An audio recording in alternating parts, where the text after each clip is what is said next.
You're playing a dangerous game a little bit. You're going to make more if you get it right, but you're risking. You can lose. You can lose a little bit of money. I've lost money on individual deals. The risk is high, but the risk of loss potentially is higher as well. 10 years is the right time window where you start seeing real good results. Because it's actually quite boring. If you kind of think about it, it's kind of like a boring asset class. It allows you to get that capital growth component, then that transforms everything. There's a lot of optionality that comes at the other end of that 10 years, and that's what drives me. It's not just passive income. It's definitely not Lambos. It's not Ferraris. It's optionality. You can choose to spend your time the way you want to.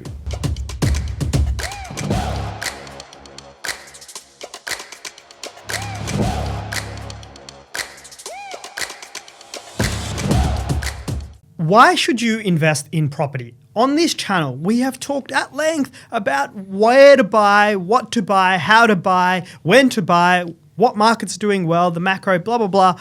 We talk a lot. That's what this podcast is. But underlying this is, why should you invest in property and take action towards your financial future? That is absolutely essential to getting you to better outcomes. Adi, I like this sort of one because it's addressing the why behind everything. It is. We have been, for the past 6 months, talking about markets a lot. And I love those, right? Don't get me wrong. I love educating our audience. Where we're buying, why we're buying there. Then we've also done a couple of episodes on deals we've, actually picked up, deals we've rejected as well. This is all fantastic. But it was actually my request to do this particular topic. I wanted to take it even higher. And why did we do this in the first place? And some of the reasons are quite personal to me, and I wanted to discuss that as well. And I think some of them will definitely resonate with you as well. So I wanted to take it a little bit higher, and then we can talk about the markets and I like that. Whatnot. Adi, you're a good friend of mine, so I can say this openly. But what I was actually about to say was like really, really simple, but then you went really deep. So I just want to say it and then go back to the deep. Okay, let's just do it because it's in my body. It's got to come out. Okay, right? Good. Be like, money, money, money. I know you said something deep, right? You want 3-word answer. It's the same word 3 times. Money, money, money. Right? That is a big part of it. Let's just, that's the obvious underlying reason, or not the reason, but like the underlying outcome that you're seeking from investing, right? No one goes and invests just because, it's a human thing to do. It's not like, eating. It's not that. It's not an essential need.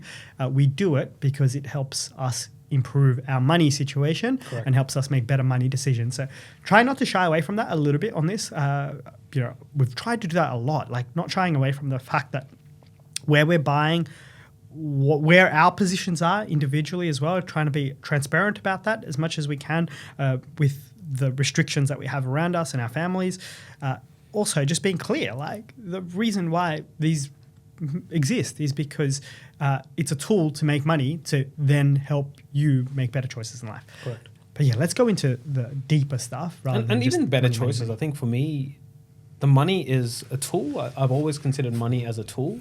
To get me the thing that I really want. Exactly. Like I want to have a home with my partner in Sydney one day, in the next few years. So the money decisions we've made in the last 10 years, I know is going to contribute majorly towards that decision in the next 3 or 4.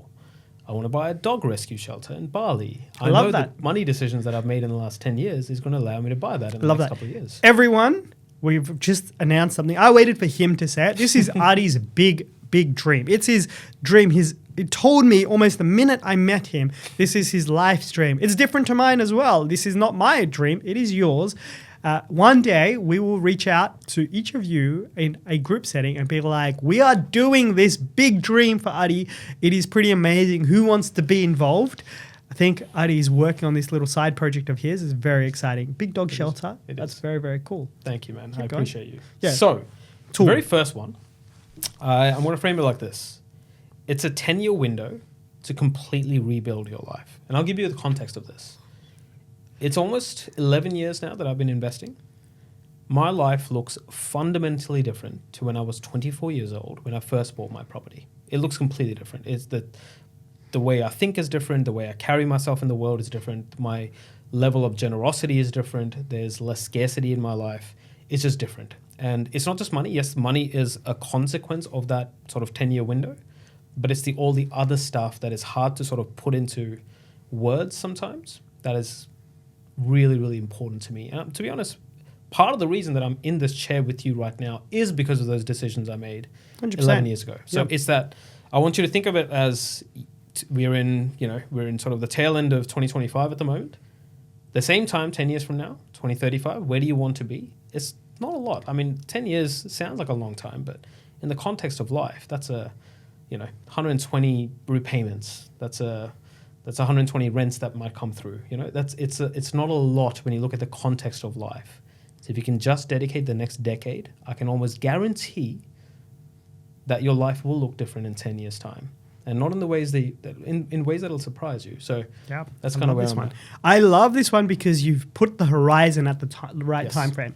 I did a post on LinkedIn, and I think I had another podcast with Curtis the other day, and I said it was my 20-year journey to buy the home that I really wanted. Yes. The big thing that I wanted for a long period of time, 20 years Yep. of work and property investing played a really essential role there. I say 20 years because the starting point was when I was 15. Like that's when I really decided that Yeah. was what I wanted to achieve. But the action point from when I decided, hey, how do I actually do this? Yeah, I shouldn't say this.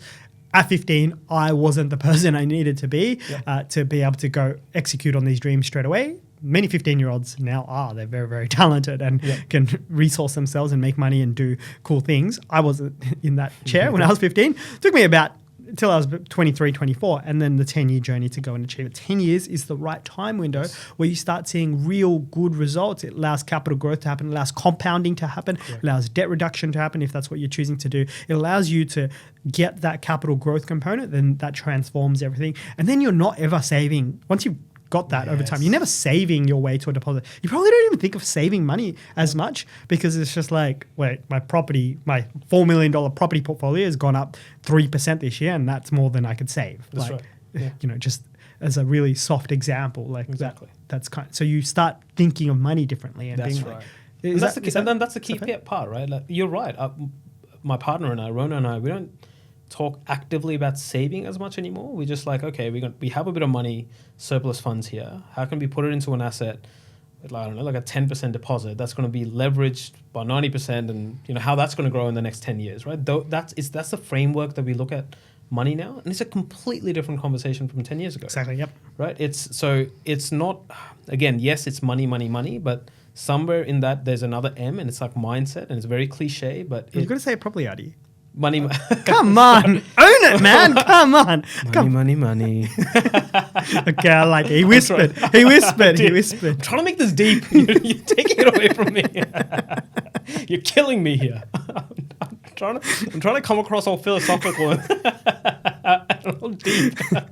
Just like the immigrant. The audience is just like, who are these two? Who are these two? But I do like the key takeaway here is 10 years of good, dedicated decision making with property investing is the right time frame. You can be strategic with it, and you will look different in 10 years versus not doing it significantly, and that then transforms the options that you have, and you could take the direction of that wherever you want to. You just got to be a bit disciplined with it for a period of time. It is. That's right. What's the second reason, man? Second one. I like property, right? Because it's actually quite boring. If you kind of think about it, it's kind of like a boring asset class. It is, You buy it. It doesn't do anything. It just sits there. It just sits there, and you don't see the money per se. It's not like money in the bank. It's like money. It's like fancy money. It's a funny money, like I like to call it. It's just sort of growing in the background. Yes, your. It's not like Bitcoin changes every 3 seconds. Yeah, exactly. It's not like that, right? And it's completely boring. And what I like about it, the fundamentals are so strange to me. I'm like, okay, I bought this property with 10% of my money. 90% is being given by someone else, the bank. The tenant is then paying for my mortgage repayments. I'm then getting taxed back as well because I'm a little bit negative every year. There are just so many cool things happening just as a result of one decision I made.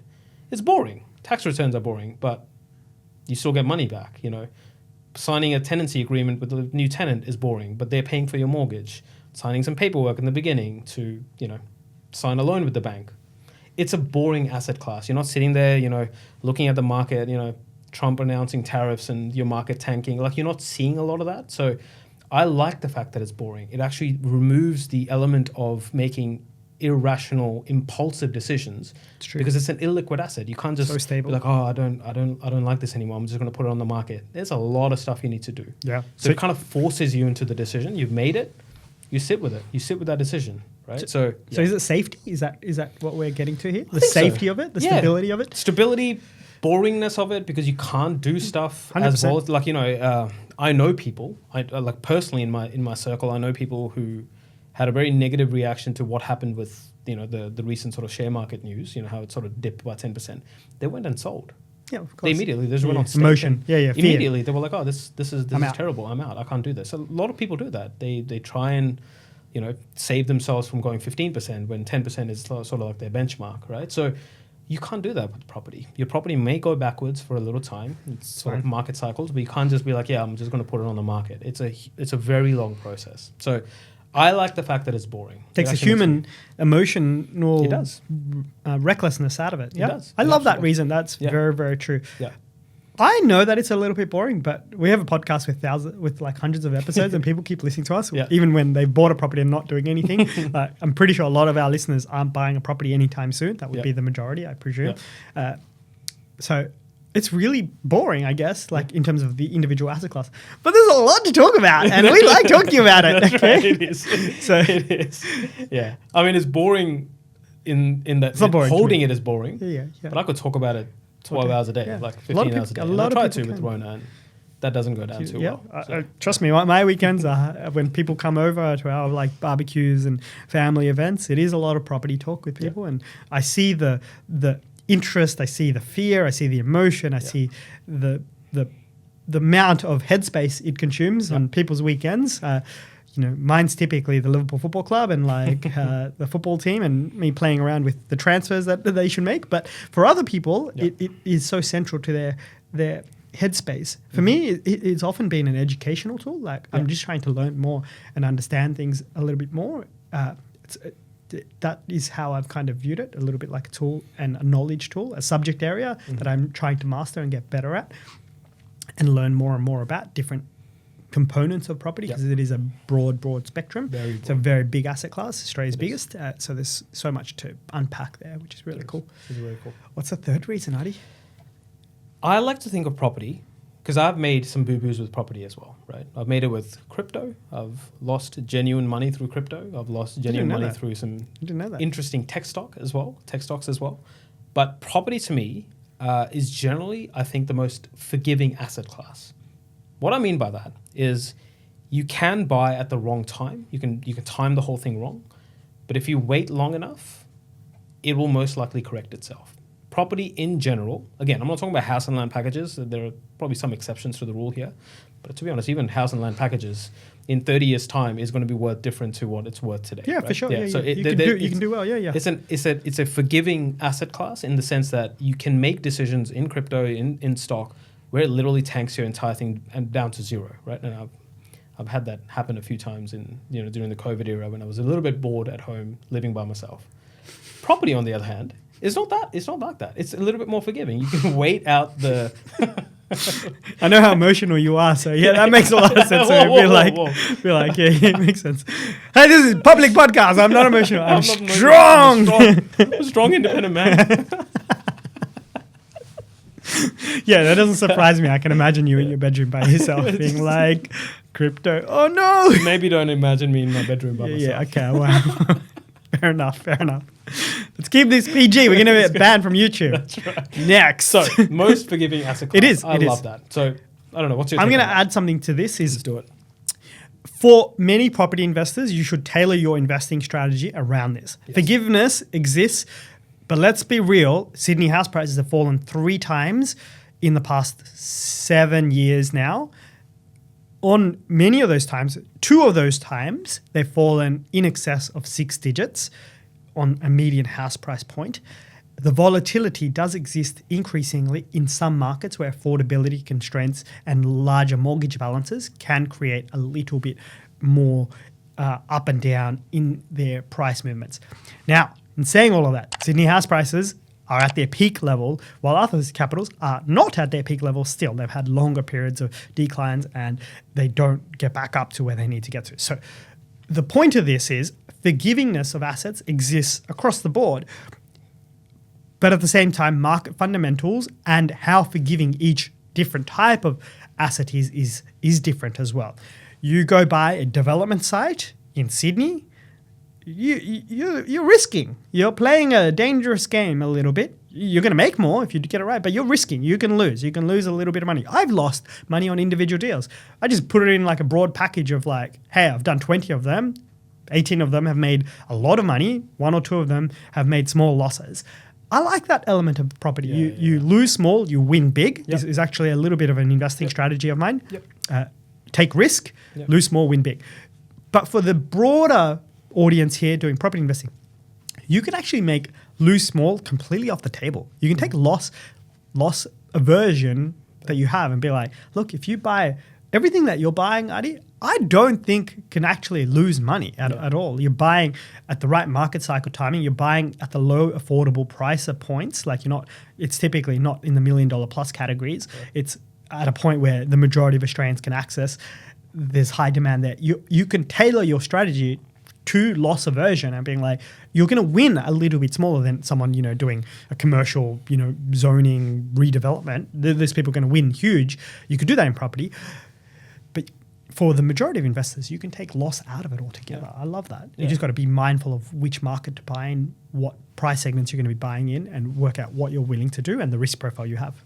And I think, it's a very good point. You can take asymmetric bets when it comes to property, yes. Where the risk is high, but the risk of loss potentially is higher as well. Or you can be like the majority of the population. You buy just the standard buy and hold asset, which is going to increase over time. The last 100 years of property pricing, charts tell us that. It's very hard to lose money in some of the assets that we're buying. These are like well-established suburbs. You're buying it in the 600s. It's a growing population. All the fundamentals are there. I mean, on what scenario does that property not be worth more in like 10 years' time? It just fundamentally doesn't make any sense. And there's inflation going on in the background as well. Like there's money just looks different 10 years from now. Yep, sure. So there's a lot more of it in the system. Yes. Exactly, that's right. So very, very interesting. We've touched on number 4 a little bit. And I think this is probably the most widely known one, but you get to leverage other people's money. What I love about property is I just bought a property for $600,000 odd. Funny money. Only put in $100,000, right? And $500,000. Did you save the $100,000, or did it come from like another property you bought 2 years ago? I haven't saved money in a long time. Like coffee is very, very expensive. I saw you eating avocado this morning, so it makes sense, man. It makes sense. I did. It was an extra as well. It didn't come with it. So brutal. I know. I should write a Sydney Morning Herald piece about you, man. The younger generation, horrible with expecting their dream Sydney home while eating their avocados. That's right. It's the avocados that are going to get me my dream Sydney home. That's right. So funny. Some of those articles are just lol-worthy. Yeah, it's very funny. But yes, leveraging other people's money. So you're buying a $600,000 asset, only putting in $100,000 yourself. The other $500,000 comes from someone else, but you make money on the entire $600,000. When the property goes up by 10%, that $60,000 is yours. The bank is not coming to sort of take that from you, right? So I love that aspect of property as well. I know there's leverage in equities as well. To be honest, I don't fully understand that part of the world, and it scares the living bejesus out of me. But I love that. It's allowed my partner and I to go in with 5% deposits, 4% deposits, 10% deposits, and also 20% deposits, and still be able to stack a bit of a portfolio. Which, love that. Allows us to big reason. The number one reason, actually. You can leverage against that. Without it, then you're just measuring property returns against other asset classes. And yes, property does have something exciting about it there, but it's not that amazing. You're getting a 4% yield on typical properties, and the price appreciation is 5-6%. Like there are many stocks that would beat that. Like many stocks that would beat Absolutely. that. But it's the leverage. But the leverage completely changes it. So and the safety element of it is like it's a safer asset, so it should have a lower return profile because the risk nature is a bit lower. But the leverage gives you the return over time, and it's fairly safe leverage because of the way our financial system works. That's right. There's a lot of regulations in place. It is safe. You have to go through a lot of checks and balances before you can get that loan. It's not as simple as some of the other big. They can't take the house away from you. No. Your tenant keeps paying the mortgage payments for you. Right. The house is yours, regardless of everything else going on. Circumstances, exactly. As soon as you sign that dotted line, it is yours, right? So, absolutely. Now, The last one is a bit more philosophical, and I'm trying to make it more philosophical. Okay, I'll be deep. I want to sound deep. I'll be deep. No smiling. Take a deep breath. Deep us. Let's go. Money. Number 5. What I love about property, it sort of goes back to number 1. It's that 10-year window. And what I love about it, it buys you optionality. So I'll tell you what it looks like for me today and my partner today. It allowed me to take a risk, and I'm doing air quotes for anyone on Spotify, to leave my job of 10 years where I was getting paid quite well for the number of hours I was putting in, and take a leap of faith into business, right? That came from the peace of mind that I knew with the portfolio that was growing in the background. We were making more money through the portfolio in the background than we were making in our day jobs. Like the equity growth yearly was way more than what we were making. So we were like, okay, there's a little bit of cushion there. There's a little bit of fallback options there that allows me to make this decision, which is very, very scary, mind you, because my family is not exactly littered with people making, these big leap of faith decisions. So 2 years ago, when I made this leap of faith, it was because of the property portfolio that we had. For you, it might be something as, I'm not really very happy at my job. I'm going to give myself, a 10-year window to do everything that I can to not come to this job as often as I have to.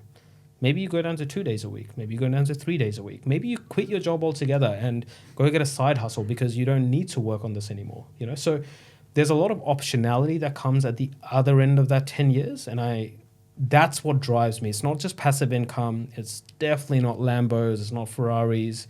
It's optionality. You can choose to spend your time the way you want to. And I wish I sort of said this back in 9 months ago when I did the podcast about my own portfolio and Rona's.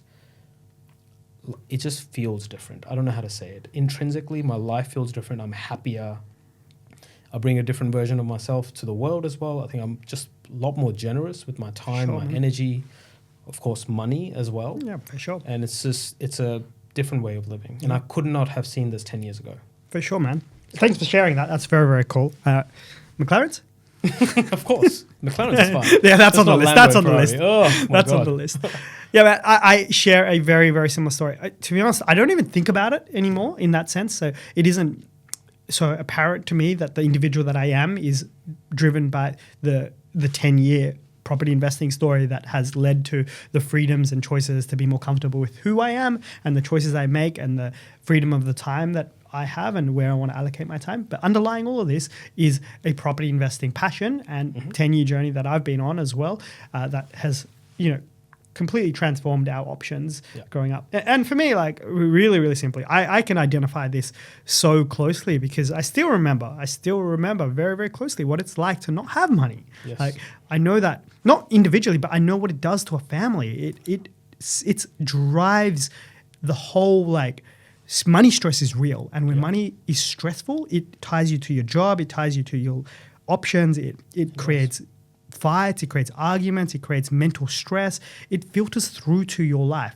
And now I see it with other members of my family actually, where I'm like, they're just trying to make their ends meet. Like they're just trying to make themselves survive. And so many Australians are in the same boat, just trying to survive their way through, inflationary environments, wages not growing, per capita recession for, years now, and the living standard erosion that comes with that, where they wake up every morning, go to a job that they don't like, they feel trapped. They're there for years and years and years and years and years and years. You just got to go put in the reps all the time.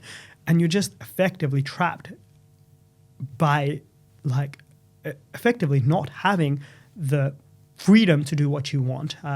And property investing for me has completely changed my life and my close family, where freedom is entirely possible now. And that is such an amazing luxury that has been earned in that way, with a lot of luck, of course, but has been earned through the decisions over a long period of time that we go through. So, yeah, I can definitely relate to this one. Yeah. And, yeah, it's a constant reminder, especially growing up in a situation where we didn't have money at points in time, and that the difference to what life can look like when you're comfortable. Yeah. And the impact it has on households and families. Yeah, it's a big reason why I do what I do. So I get that, man. Really is, man. And that's sort of you're saying that, and I feel fired up inside because I'm like, this is how I want other people to feel. That was the fundamental reason I got into this business. I wanted other people.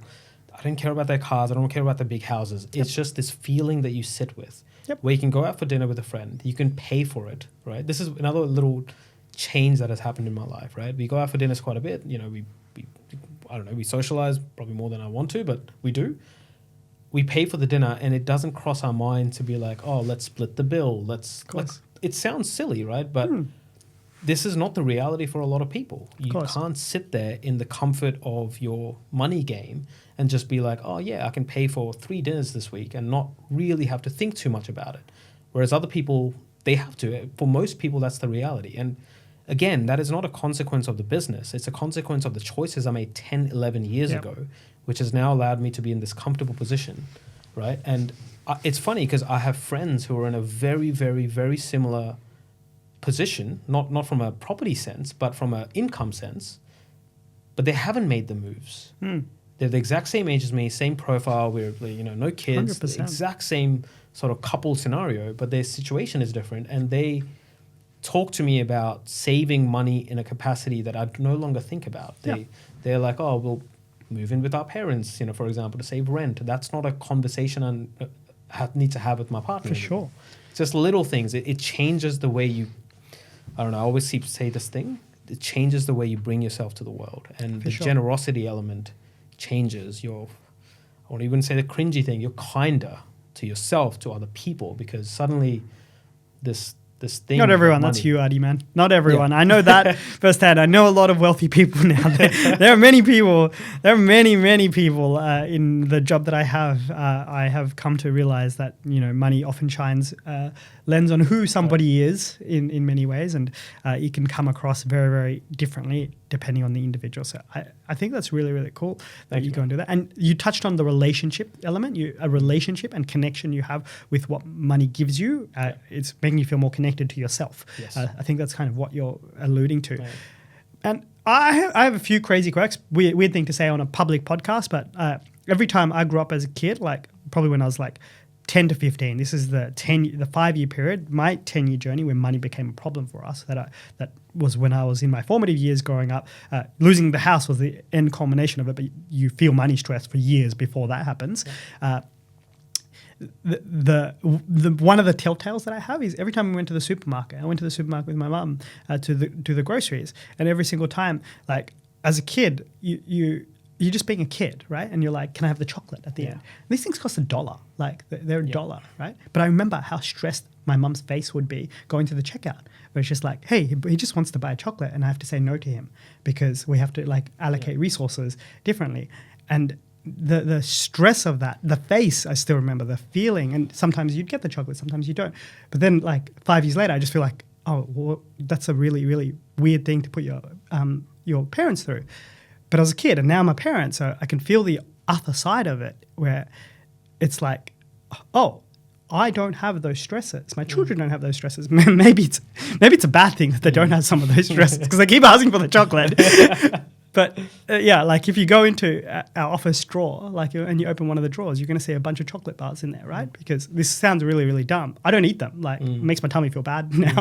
Like, damn it, I can afford these, but they hurt my tummy. So many times you see me just buy these chocolates, and people often say this to me. It's like, Freedom, you buy a lot of chocolate, and it's really, really dumb. But I'm going back to like a really just. I know it's just a couple dollars here or there. It's really emotive, but like it's dumb. It's completely dumb. But sometimes I just do dumb decisions like that because it just takes me back to the point where it's just like, hey, this was really hard. This simple thing was really, really hard, and now it's not. And you can apply that to many different sort of restaurants, things like that. It's the relationship that I have with money. It's different. And property investing is the thing that really started it. It's what this channel is all about. Right. And what we're here for is to try and help you make better money decisions. And through this podcast, we've gone through 5 reasons why, and also shared a little bit about our own reasons why and how it's transformed our own lives. And there's many of you listening who have done this same journey yourself. We're working with a lot of people like this. We talk to them and they have this pursuit. They're on a sort of mountain climb and they're growing and they love that growth journey too. So this 10-year journey that Adi's touched on, that you've touched on, it can be a lot of fun too going be, on. yeah. And you see transformation through it. It's not just at the end of it. You see That's right. continual transformation through it that keeps you going as part of it. Absolutely. This is fun, man. I Yeah. really like this. Thanks one. for sharing this, Adi. Thank you. Appreciate it. Appreciate it.